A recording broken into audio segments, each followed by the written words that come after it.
Let the record show that the regular Riverview City Council meeting was called to order on October 21st, 2024 at 7 p.m. Will the clerk please take roll? Councilmember Ganaga. Here. Councilmember O'Neill. Here. Councilmember Prey. Here. Councilmember Robbins. Here. Mayor Swift. Here. Councilmember Webb. Here. Councilmember Workman. Let the record show that Councilman Workman is excused. Tonight we have the Pledge of Allegiance led by Councilwoman Ganaga, invocation by Councilwoman O'Neill. Will you please rise? I pledge allegiance And to the republic for which it stands, one nation, under God, indivisible, with liberty and justice for all. Dear Lord, we thank you for your many blessings towards us, and we ask now that you look upon your elected servants in this community and guide them in their civic duties, giving them wisdom and strength in carrying out their tasks. Amen. Amen. Thank you for that. Before we get started, Jeff, do you have any announcements? Yes, Your Honor. We'll start with the clerk, Shane Harrison. Good evening, Mayor and Council. Just wanted to let everybody know that the 9 days of early voting begins this Saturday, October 26th, and it runs through Sunday, November 3rd.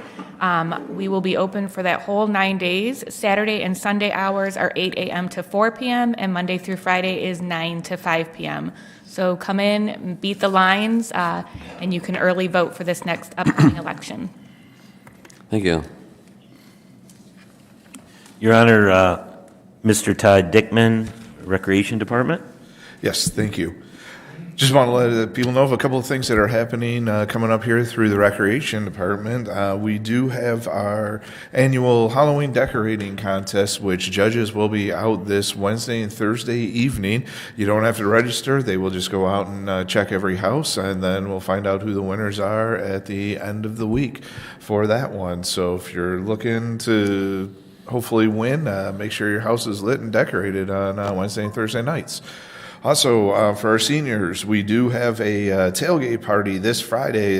Since the Michigan State game is this Saturday, we're having a tailgate to celebrate the game coming up. So that is Friday, October 25th from 1 to 2:30 p.m. Still space available to register for that program. And then also, we are taking registration right now for our youth basketball league. So the 2025 Youth Basketball League with divisions for 3rd and 4th and 5th and 6th grade is ongoing right now. So if you want to play basketball next year, please sign up. Todd, how did the hay rides and movie in the park and the trunk or treat go? Everything went very well with that. I know the fire station had a big turnout for the trunk or treat. I heard people were passing out more than 400 pieces of candy, and so I think it was very good. I know we did better than about 250, 300 people for the hay rides, which was nice for us, and I think we had about 50, 60 people for the movie in the evening. So it was a nice night. It was a good day. The weather was perfect for it. Yeah, it was a great weather day. Thank you. Thank you. Jeff. That's it, Your Honor.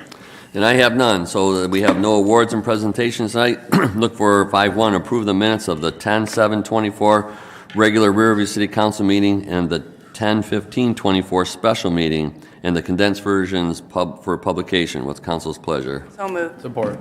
Motion by Councilman O'Neill, supported by Councilman Robbins. Any discussion? Roll call, please.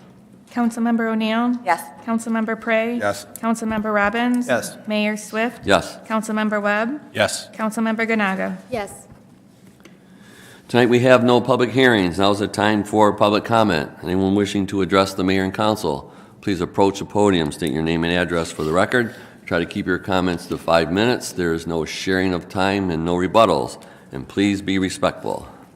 Yes, sir. Good evening, everyone. My name is Ed Moss. I live at 18207 Belade. I'm going to mention something I've not mentioned in a while, so this will be new for Councilmembers Prey and Councilmember Webb for sure. And that is, we need an ordinance in this city that will move vehicles away from people's driveways just a little bit. I know because of one Mr. Dan Calipori that lives at 18197 Valade, he likes to park right to the edge of my driveway, and I know when Mr. Carey across the street was there, they like to team up and try to squeeze me in my driveway. Now it seems like Mr. Calipori is starting to get other people involved, which is of great concern to me. However, much like I will deal with Mr. Calipori through the courts, I can always deal with the harassment with that. But I think if this city is going to be better, as a matter of fact, I know if this city is going to be better, this is long overdue. There is no reason why somebody should have to sweat backing out of his or her driveway because of this nonsense. It's childish, it's immature to say the least, and it's just flat out ridiculous, and it's totally and completely unacceptable to me. And if these kind of shenanigans want to continue, then I'm going to bring the spotlight upon them. So I very much urge this council to do something about this before it gets out of hand. And Mr. Calipori has a way of making things out of hand, to be sure. Thank you. Anybody else?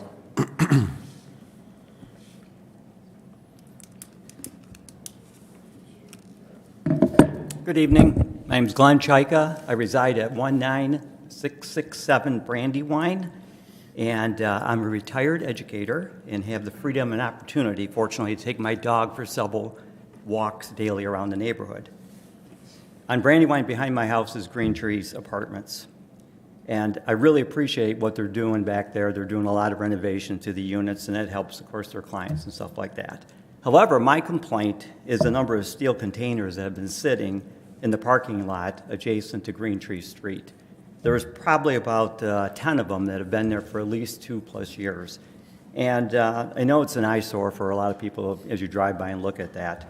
And I'm not sure if there's any kind of code violation that they're breaking for keeping these 10 or so containers on a lot. But it's just kind of, I mean, I know it's nice that they're doing the work, and they have to store their materials, but it's been there for quite a while. But my main concern is the trash containers that are over there. There is at least 4 of them, and the problem is that it's overflowing with debris. When I walk by, there's broken glass, nails, drywall, pieces of construction material that are between the trash dumpsters. So when they take their debris, throw it, they miss the container, it ends up on the ground, and it just lays there. And the other concern I have is that there's pieces of furniture that are piling up next to those containers or behind the containers. So if you drive by, you don't even see them. But I walk my dog, there's a nice walkway behind us, and I'm always back there, and I see all this stuff, and it's just becoming a lot worse. And obviously, that could be a breeding ground for rats, raccoons, potential dangers to young kids, or even dog walkers like myself. So I would like the city, if possible, to send out a code enforcement person to take a look at this, talk to their management, see what's going on. I mean, it's an eyesore for the city if you drive by and look at that. So it's not just between Wedgewood and Green Trees, it's also going towards Hamilton. There's other units on that side, other side of Green Trees from my house. There's another dumpster there that's causing some problems. So hopefully I can get some correspondence and see what could be done next. Thank you. Mr. Chaika, before you go, have you called code enforcement yet? Because we can certainly send them out there to take a look at it. I have not done that. Okay. Should I? I mean, I don't know where to go. Well, you don't have to now. We'll make sure it happens. Yeah, I didn't know if it was my place to do that or not. Well, we can have them come take a look, I absolutely. would appreciate that. Okay, no problem. Thank you. Anybody else?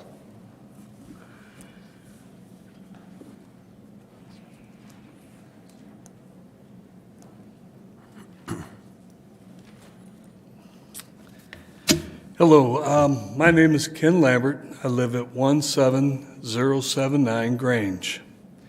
And I seem to have a problem I can't get rid of.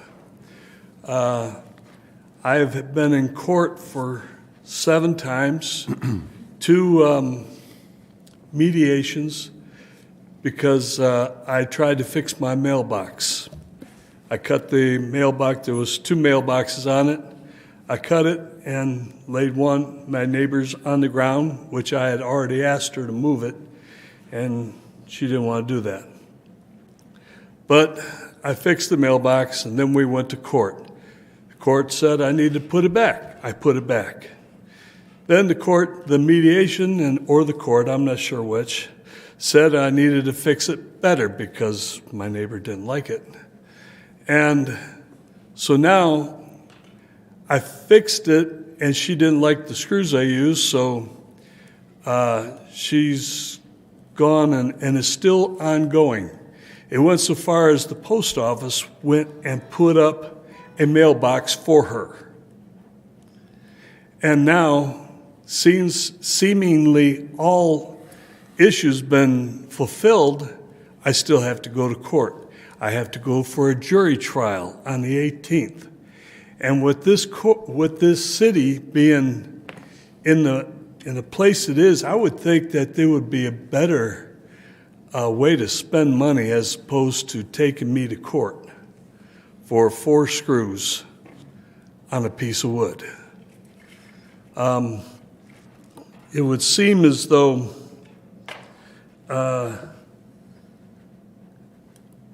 I cannot prove, but it seems like the prosecution is gunning for me. I've been told that he told my lawyer that he would let it go, but he can't. He's being pressured from somebody else. Now, that somebody else could only be in this room. I was offered 1 month probation, 3 months probation, and then 6 months probation. In that order. You would think if I said no to the first one, they would say do something else, but I agreed to the first one, and then they said, "Oh no, that ain't good enough. We're gonna do more. We're gonna do more." And after 6 months, I said no. So now we're going to go to court, and I would think there is better things to do. I know there was a point where the prosecutor had withheld a statement by a police officer, and he didn't mean for my lawyer to see it, and he's seen it. And the case was dismissed, but then reinstated. Now, you don't get reinstated unless somebody's told you to do it. So I'd like to ask this council if something could be done concerning this.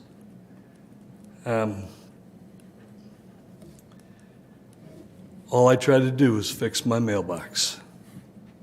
The wood was rotted, but that doesn't seem to matter. The person that is taking me to court was suing the city. So the city had to pay for a lawyer to represent them in Wayne County, and then the city has to pay the prosecutor to come after me. You would think that this is just too much. But well, that's all I got to say. Thank you. Thank you. Somebody say something? No, I said thank you for coming up. Anybody else? Good evening. I'm Kathy Lambert. I'm Kenny's wife, and I'd like to piggyback on what he said. Here's our rotted mailbox stand that I went to 3 different post offices prior to taking this down, begging them to help, went to the police department, still couldn't get any help, and like my husband said, this has been going on since October of last year. We got a ticket in December, and then it's been nothing but court. Carol Homeister, I bought the property off of. Heather Smiley lives next door to me, who's running for state representative. She is the one that has tormented us for 10 years. The last 3 years, it's been the dirt pile, my fence, and now a mailbox. And I've raised all my children here. They went to school here. We've never had a problem until she ran for council last year. And now that she's running for state representative, everybody from the police, not all of them, but some of them, they won't even take a report from me. I have to go to the state police office to get a report. They send me back to Riverview. It's just, this is not fair to us, the way that we're being tormented. So Andy, I want to speak directly to you. Carol Homeister said that she will come to court with us and speak in our defense. Carol Homeister, for those that don't know her, her father and her uncle served here for 14 years, and they're well known. She had a private conversation with you for 16 minutes in regards to me and Heather. And you told her verbatim that you are tired of seeing Heather, that she lies every time she comes in your office, and she has wrote a statement for us. She has a revolving door in your office to talk to you at any time she wants. I've came several times to speak to you to ask you to please stop this. I can't get a phone call back. I can't get anything, and we don't want to be here. We have too many people that know us that know we're not troublemakers. But you refuse to talk to us. You refuse to see us, and we've had it. We're going to start filing charges downtown. We've already with Carmen that was withholding evidence, and it was in our behalf. The police officer was so nice, he wrote that we came in there and hadn't even touched the mailbox and was asking for help. And he grabbed it right there, and our attorney's trying to take pictures of it. They're trying to prove a case that he maliciously went out there one day and beat up a mailbox. He never even touched the mailbox. He cut the wood off. So the only piece of evidence that we had to help us, the city attorney was withholding it. So we're pressing charges against him. We've already filed last month in Troy. We are tired of this now. We do not deserve this. And this is all political stuff that's going on here. And it's just, we've had it. I mean, I file a report. My son said, Mom, you need to file a formal report. They're both firemen and paramedic. The way you're being treated by the police department. I can't even get in with the chief of police. He sends me a letter telling me he looked over everything looks fine to him. He won't even return my call. I've been at that house 10 years. I've never had an ordinance till last year, and it's from top to bottom with violations, but nobody will do nothing with Heather. I call them up and I tell them she cut 3 of my trees down in my yard. She tore up my camper. She stalks my house. Well, how do you know? The detective calls me and he goes, how do you know that she cut your trees down? She told me. Oh, that's hearsay. That's hearsay. But yet she calls on us for our 5-pound dog. We have a cop at the door. We have police reports being made and everything, and we can't get no help around here. Don't understand why we're being picked on. Can you tell me, Andy? We'll respond to other business at the end. Andy, I don't know. God knows the truth, and I pray to God it will come out, because I've had it. I watched it go on in Flat Rock. I watched it go on with corruption, with the mayor sitting up there, and sure enough, it all come out. And it's the same thing going on here. Just because they're all up here does not mean they know everything that's going on, and I know that for a fact. We've had it. Thank you. Thank you. Anybody else? Seeing none, we'll move on. We have no organizational business tonight. Is there any, excuse me, is there any item council wants removed from the consent agenda? Seeing none. 9.1, authorized execution of addendum extending agreement for citywide grass cutting and Denny's maintenance and outdoor services, Inc. for a 2-year period. 9.2, authorized execution of telecommunications site license access agreement for Superior Communications, Inc., doing business as Smile FM for a 1-year extension. What's council's pleasure? So moved. Support. Motion by Councilman Webb, supported by Councilwoman O'Neill. Any discussion? Roll call, please. Councilmember Prey? Yes. Councilmember Robbins? Yes. Mayor Swift? Yes. Councilmember Webb? Yes. Councilmember Ganaga? Yes. Councilmember O'Neill? Yes. 10.1, adopt resolution to accept amendment to the agreement between Wayne County and the City of Riverview for Park Millage Funds to create a preschool age playground in Memorial Park. What's council's pleasure? So moved. Support. Motion by Councilwoman O'Neill, supported by Councilman Ganaga. Councilwoman Ganaga. Any discussion? Roll call, please. Councilmember Robbins, Yes. Mayor Swift, Yes. Councilmember Webb, Yes. Councilmember Ganaga, Yes. Councilmember O'Neill. Yes. Councilmember Prey. Yes. 11-1, award cooperative bid purchase for one 2024 Ford F-350 4x4 small dump truck to Gorno Ford in the amount of $90,000. What's council's pleasure? So So moved. moved. Support. Motion by Councilwoman O'Neill, supported by Councilman Robbins. Any discussion? Roll call, please.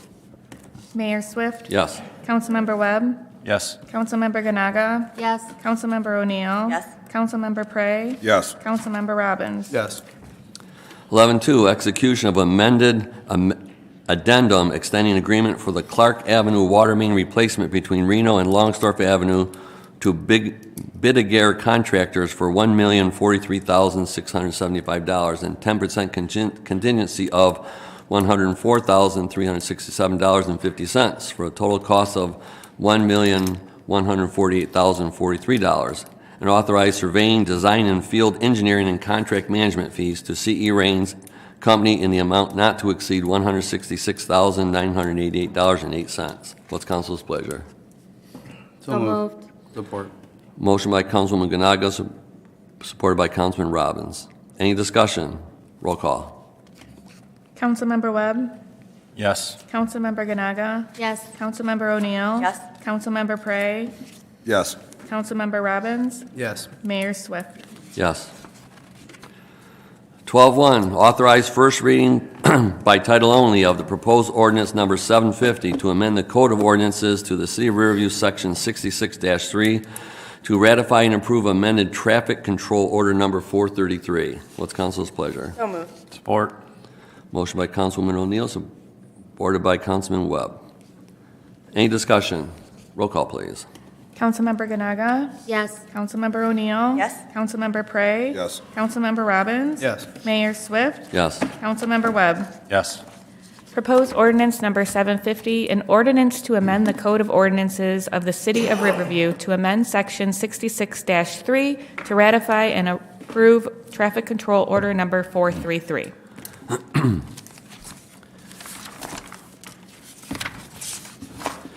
Other business, Councilman